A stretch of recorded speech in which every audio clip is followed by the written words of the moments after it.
तो मेरे बेटा डाउट्स शुरू। सबसे पहला डाउट आपका आया है क्वेश्चन नंबर 40। बेटा 40th न्यूमेरिकल जो डाउट आपने दिया है बहुत ही इजी न्यूमेरिकल है। जिसका भी डाउट है उसमें हेक्सागन बने हुए हैं 4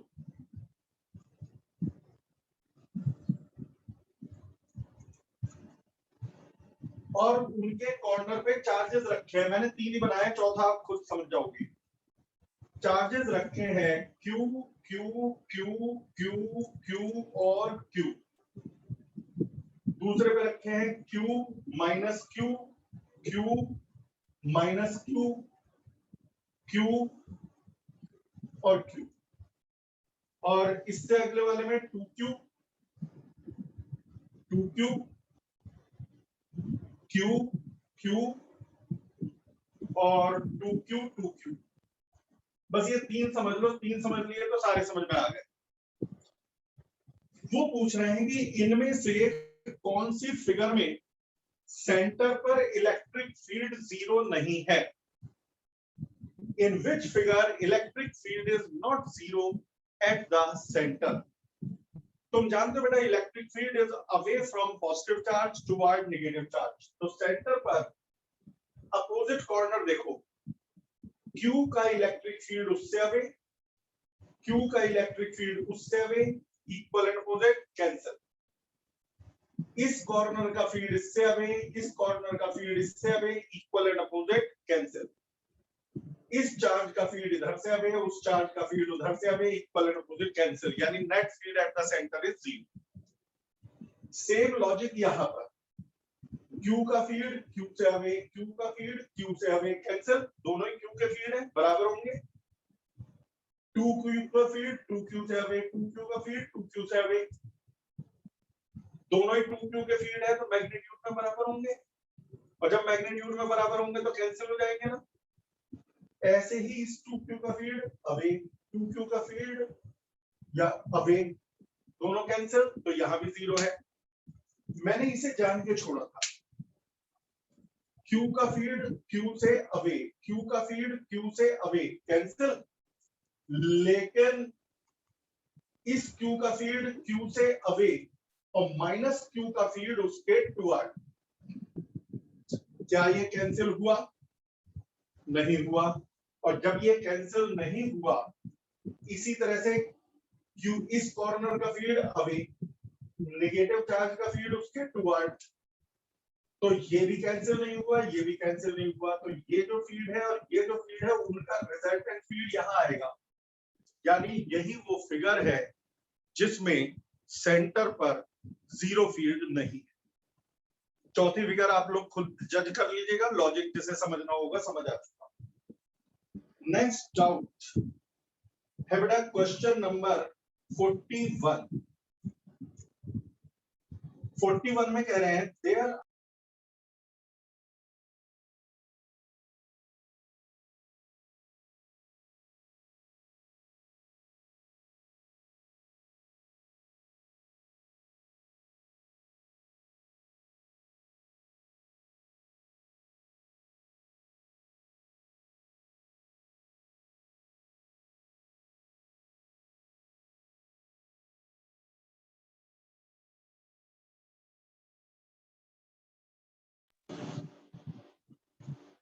तो बोलो, या फिर मुझे ही आवाज आनी बंद हो गई?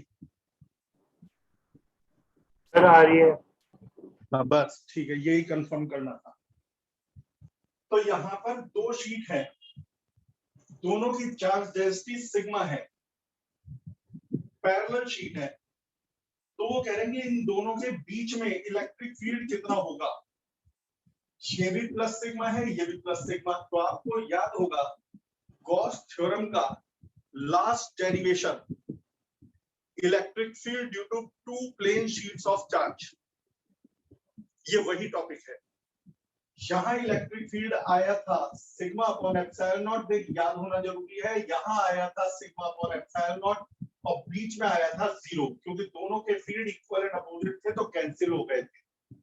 जिसने भी पूछा है मेरी इलेक्ट्रोस्टैटिक्स की गॉस थ्योरम की वीडियो देख लेना, लास्ट टॉपिक पढ़ लेना, पूरी थ्योरी मिल जाएगी कि ये कैसे प्रूफ हुआ।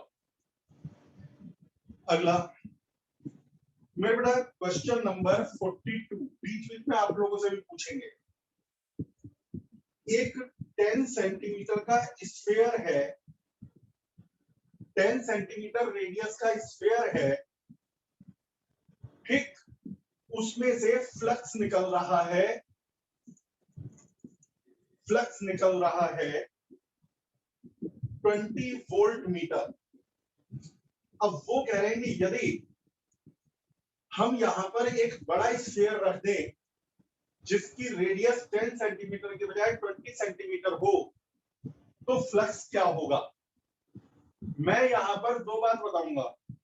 पहली बात तो ये कि जहां कोई चार्ज है, क्योंकि फ्लक्स जो निकलता है चार्ज में से ही निकलता है, याद होगा आप लोगों को फ्लक्स चार्ज में से ही निकलता है। फ्लक्स का फॉर्मूला था Q upon epsilon naught. Flux radius पे डिपेंड नहीं करता, शेप पे डिपेंड नहीं करता। यदि इसी चार्ज को मैं क्यूब में रख दूं तो भी इतना ही फ्लक्स आएगा, इसी चार्ज को मैं बड़े स्फीयर में रख दूं तो भी इतना ही फ्लक्स आएगा, इसी चार्ज को मैं किसी भी शेप की बॉडी में रख दूं, छोटी बड़ी, यदि चार्ज यही रहेगा तो फ्लक्स यही आएगा। फ्लक्स तब बदलता है जब चार्ज बदले। उन्होंने चार्ज बदलने को नहीं कहा, उन्होंने साइज बढ़ाने को कहा। और मैंने क्या बताया बेटा, साइज बढ़ाने से नहीं फर्क पड़ता। यहां पर बस आपको एक फॉर्मूला याद होना चाहिए, flux is equal to Q upon epsilon naught. Flux depends only upon Q, epsilon naught तो कांस्टेंट है। और जब फ्लक्स सिर्फ Q पे डिपेंड करता है और Q को आपने नहीं बदला तो फ्लक्स नहीं बदलेगा। जो समझ में ना आए बीच में बोल दीजिएगा। वैसे मैं रिकॉर्डिंग कर रहा हूं, जिसे दोबारा देखना हो, भूल जाए तो मुझे बता देना, रिकॉर्डिंग में आपको सेंड कर दूंगा। अगला क्वेश्चन, कई बार बड़े आसान क्वेश्चन होते हैं, बस आपको दिमाग लगाना पड़ता है। यहां कह रहे हैं एक फिगर बना रखी है उन्होंने, ऊपर लिखा है टॉप, नीचे लिखा है बॉटम। कितनी नई बात बता दी, कभी मैं ऊपर बॉटम समझ लेता। फिर यहां पर लिखा है वन चार्ज ब्रैकेट माइनस, पहला चार्ज प्लस प्लस, दूसरा चार्ज माइनस, तीसरा चार्ज प्लस, चौथा चार्ज माइनस। वो कह रहे हैं कि यदि पहला चार्ज ऊपर मुड़ गया टॉप की तरफ तो बताइए यहां इलेक्ट्रिक फील्ड की डायरेक्शन क्या है, और बाकी बचे हुए तीनों चार्ज किधर मुड़ेंगे, टॉप की तरफ मुड़ेंगे या बॉटम की तरफ मुड़ेंगे। जब तक मेरे बेटा क्वेश्चन समझ में ना आए तब तक आंसर नहीं समझ में आता। इस बॉक्स के अंदर कोई इलेक्ट्रिक फील्ड है, किस डायरेक्शन में नहीं दिया। वो कह रहे हैं पहला चार्ज यदि टॉप की तरफ मुड़ गया तो बाकी चार्ज कहां मुड़ेंगे और इलेक्ट्रिक फील्ड किस डायरेक्शन में है। तो जिस बच्चे ने इलेक्ट्रिक फील्ड के बारे में पढ़ा हुआ है, हमेशा पॉजिटिव चार्ज इलेक्ट्रिक फील्ड की डायरेक्शन में मुड़ता है और नेगेटिव चार्ज इलेक्ट्रिक फील्ड के अगेंस्ट बेंड होता है। Positive charge is pulled in the direction of field, negative charge is pulled against the field. अब मेरा पॉजिटिव चार्ज ऊपर मुड़ गया टॉप की तरफ, यानी इलेक्ट्रिक फील्ड ऊपर की तरफ है टॉप की तरफ। तो उनका पहला क्वेश्चन था इलेक्ट्रिक फील्ड किस डायरेक्शन में है, तो जवाब है टॉप की तरफ। अब दूसरा पार्ट, बचे हुए तीनों चार्ज यानी कि 2, 3 और 4 कहां डेविएट होंगे। तो मेरे बेटा 2 है नेगेटिव चार्ज, और नेगेटिव चार्ज हमेशा इलेक्ट्रिक फील्ड के अपोजिट मुड़ता है, और यदि इलेक्ट्रिक फील्ड के अपोजिट मुड़ता है तो बॉटम की तरफ जाएगा। थर्ड पॉजिटिव है, और पॉजिटिव चार्ज हमेशा इलेक्ट्रिक फील्ड की डायरेक्शन में मुड़ता है तो वो टॉप की तरफ जाएगा। फोर्थ नेगेटिव है, नेगेटिव चार्ज फील्ड के अपोजिट मुड़ता है और अपोजिट मुड़ता है तो बॉटम की तरफ जाएगा। यही आंसर है, ये इलेक्ट्रिक फील्ड की डायरेक्शन है और ये बचे हुए तीनों चार्ज कहां जाएंगे ये उसकी डायरेक्शन है। कुछ पूछना है बेटा? Yes sir. बोलो बेटा। सर ये जो थर्ड चार्ज है ये तो इलेक्ट्रिक फील्ड में है ही नहीं।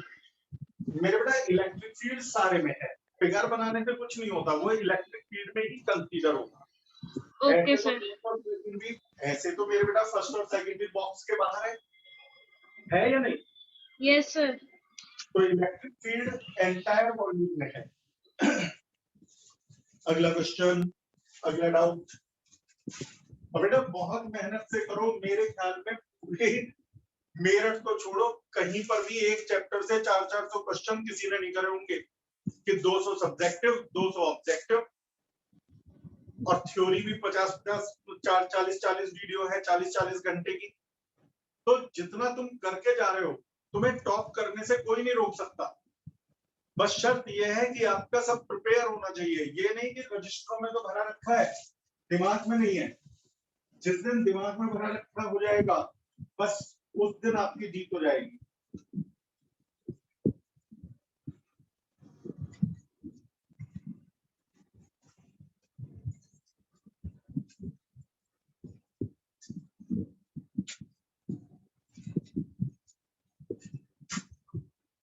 अगला क्वेश्चन, अगला डाउट।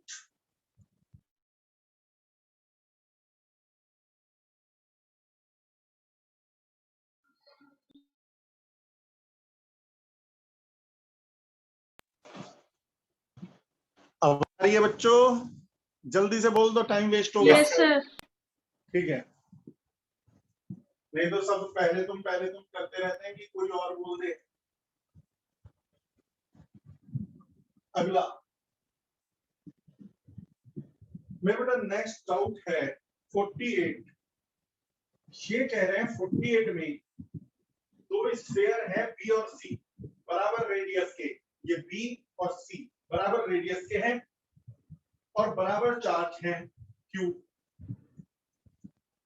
दोनों एक दूसरे पर एफ फोर्स लगा रहे हैं, तो मैं समझ गया एफ और कुछ नहीं 1/4πε0 Q square upon R square है। भाई जब दोनों बराबर चार्ज है नहीं तो Q1 Q2 लिखता। अब यहां क्वेश्चन में आगे ट्विस्ट आया, वो कह रहे हैं एक तीसरा स्फीयर लाए, ये चार्ज था Q, ये चार्ज था Q, R डिस्टेंस पर थे।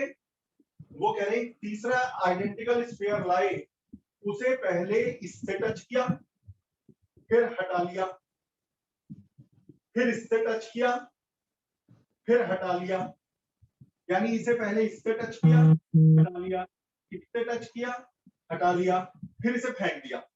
अब बचे हुए जो दोनों हैं उनमें कितना फोर्स होगा? एक बात बताओ, इस पे कितना है शुरू में, ध्यान से सुनना, Q, इस पे कितना है Q, इस पे कितना है 0। जब इन दोनों को टच करोगे तो चार्ज ज्यादा से कम की तरफ फ्लो होगा जब तक बराबर ना हो जाए।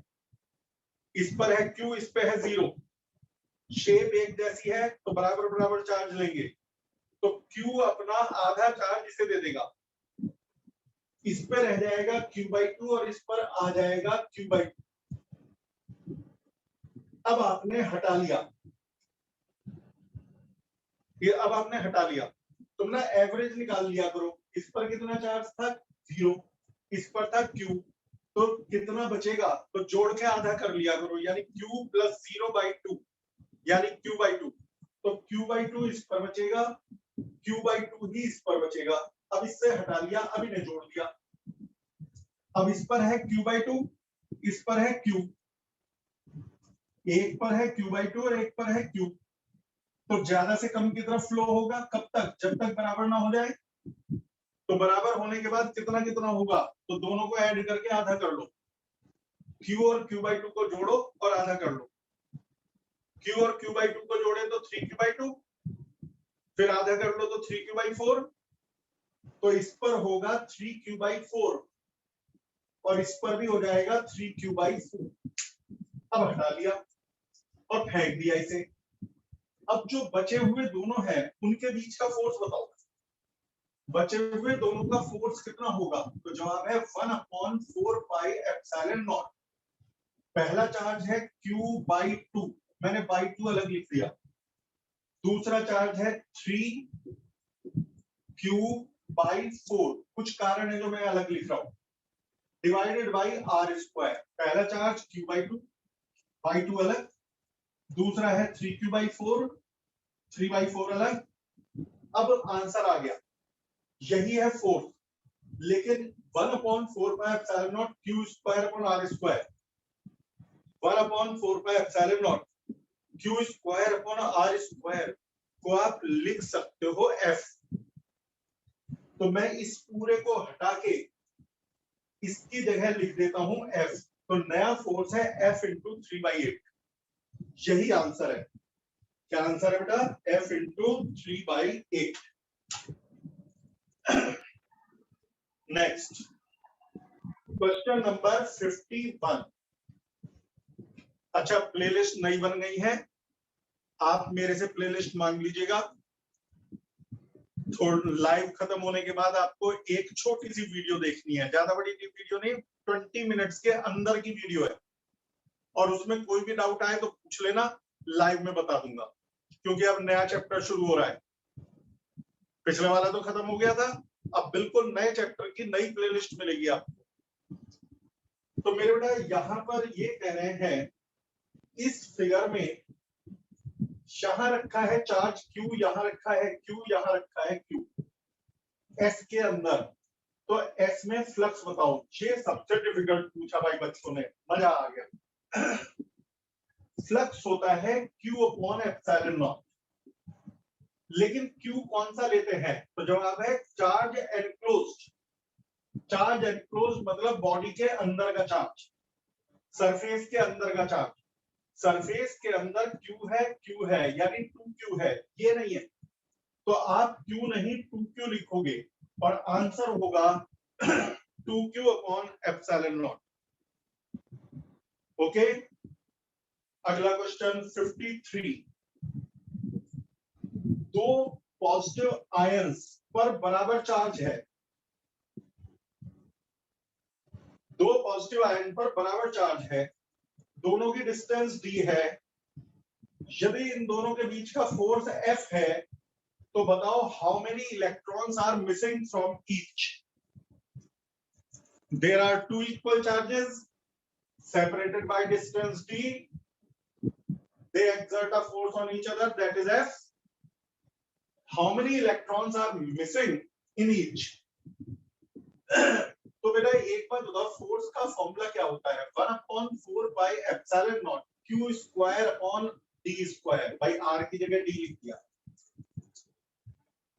Q होता है Ne, जहां N क्या था? Number of missing electrons. याद करो, quantization of charge, electrostatics, first sheet, जिसमें आपको कंजर्वेशन, क्वांटाइजेशन, फ्रिक्शनल इलेक्ट्रिसिटी पढ़ाया गया था, ये उसी पर बेस्ड है। Q = Ne। अब यदि Q Ne है तो Q² हो जाएगा N² E²। अब वो कह रहे हैं N बताओ, number of missing electrons.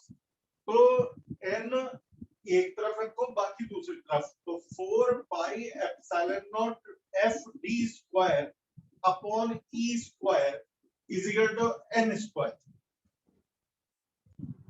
Under root ले लो तो N आ गया। यही N मिसिंग इलेक्ट्रॉन्स है। मेरे बेटा बोर्ड एग्जाम में ऐसे ही क्वेश्चंस आएंगे, थोड़ा घुमा घुमा के। मैंने एक भी कंसेप्ट ऐसा नहीं लगाया जो आपने पढ़ा हुआ ना हो, बस उन्हें अप्लाई करने का तरीका सीखना है। Next doubt, question number 59।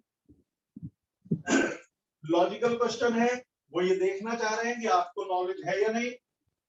वो करेंगे, एक बॉक्स में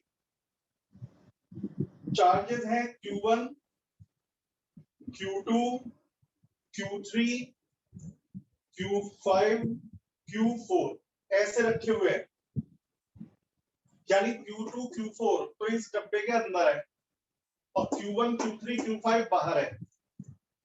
तो वो कह रहे हैं बेटा इस सरफेस पर जो इलेक्ट्रिक फील्ड होगा वो किसके कारण होगा।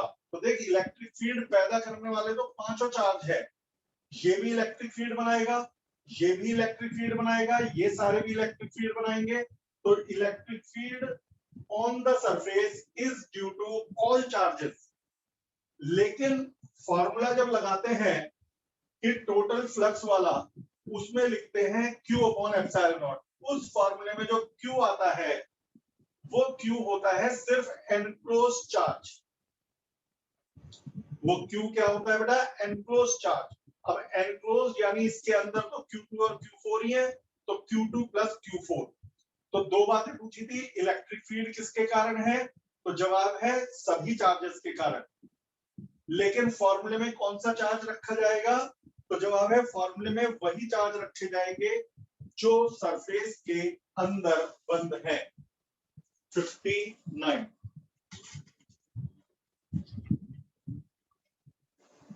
सर क्वेश्चन 47 भी पूछना था। है बेटा। सर क्वेश्चन 47 बेटा मैंने कहा था जो 4 बजे से पहले डाउट आएंगे सिर्फ वही कंसीडर करूंगा। मैं निशान लगा लेता हूँ, फिर उसमें सारी शीट उसी हिसाब से प्रिंट निकलता है। ये मैंने प्रिंट निकलवा रखा है सिर्फ डाउट का। अगला क्वेश्चन टाइम से भेजा करो बेटा। अगला क्वेश्चन मेरा बेटा हमारा है क्वेश्चन नंबर 60। क्वेश्चन नंबर 60 में ध्यान से सुनो, ये कह रहे हैं कि यहां पर एक चार्ज था Q2 पॉजिटिव चार्ज, यहां था पॉजिटिव चार्ज Q3। अब इन्होंने गौर से सुनना, एक निगेटिव नहीं बोला, उन्होंने कहा Q1 चार्ज को यहां रखा तो उस पर फोर्स लगा पॉजिटिव एक्स की तरफ। सारी चीजों पे ध्यान दो, Q2 और Q3 को उन्होंने कहा पॉजिटिव, Q1 का ना बोला पॉजिटिव ना बोला नेगेटिव। उन्होंने कहा Q1 पर जो फोर्स लगा वो पॉजिटिव एक्स की तरफ लगा, किसकी तरफ, पॉजिटिव एक्स की तरफ। अब उनका क्वेश्चन ये है, वैसे 47 भी बता दूंगा लेकिन आगे के लिए बता रहा हूं, 4 बजे से पहले कोई मतलब सारे डाउट भेज दो, 4 बजे के बाद कोई प्रिंट नहीं निकालता मैं। तो ये आ गया। अब मेरे से ये कहा गया ये पॉजिटिव चार्ज है, ये पॉजिटिव चार्ज है, ये पता नहीं कैसा चार्ज है, लेकिन इस पर फोर्स इधर लग रहा है। मैं समझ गया निगेटिव है।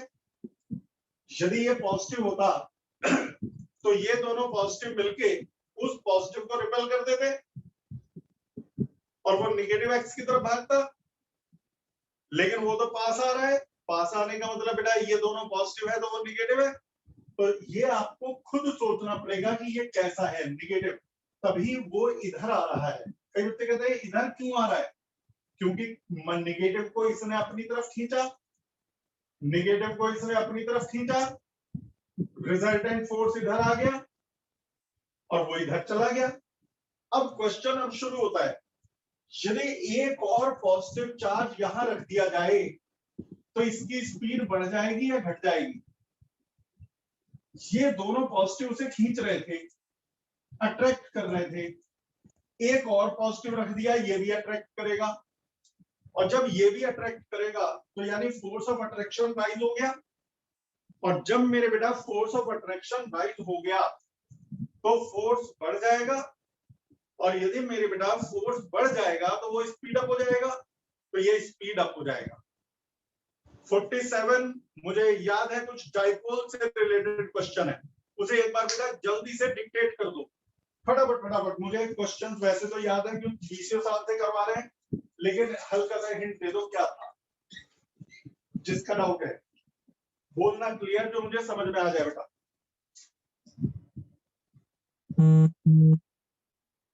बोलो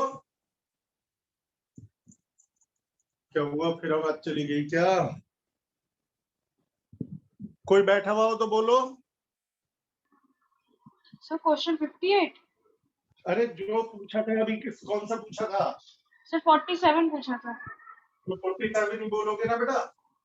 So two electric dipoles of moment P and 64P are placed in opposite direction on a line at a distance of 25. रुक बेटा, तूफान ने P और 64P are in opposite direction, ठीक, एक स्ट्रेट लाइन में। बोलो आगे।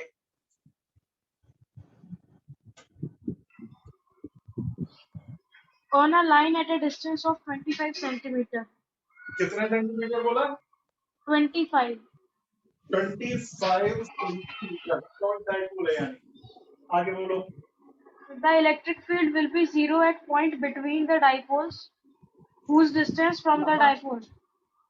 कहाँ पे इलेक्ट्रिक फील्ड जीरो होगा? पहले ये याद करो, ये एक्सियल लाइन का न्यूमेरिकल है।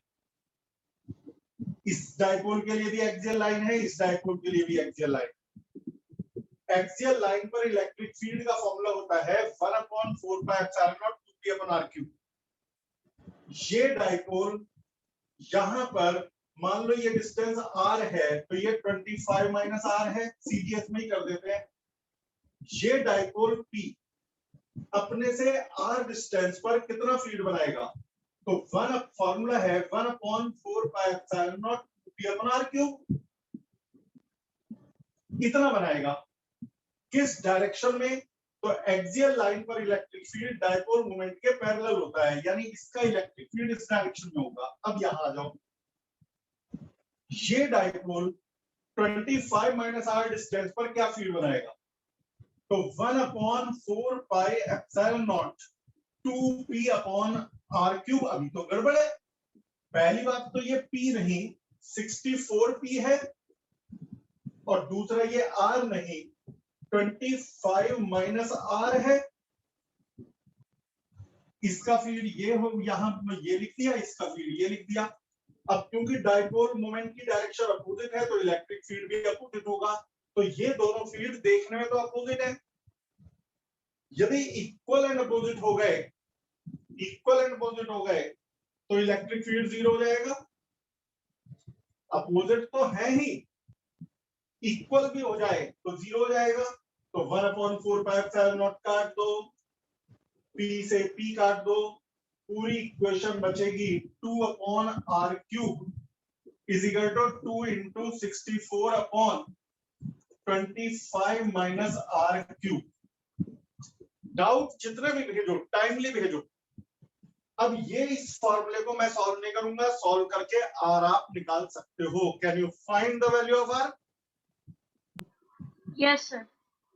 ठीक, तो ये आपके 60 तक के डाउट हो गए। कल का टारगेट सुन लो, कल डाउट होंगे क्वेश्चन नंबर 61 से लेकर के 90 तक के।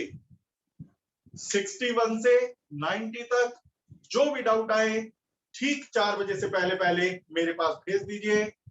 ओके, कल फिर मिलेंगे अपनी क्लास में, और नए चैप्टर की प्लेलिस्ट तुरंत मांग लीजिए। Okay, bye bye. Thank you, sir. Thank you. Okay.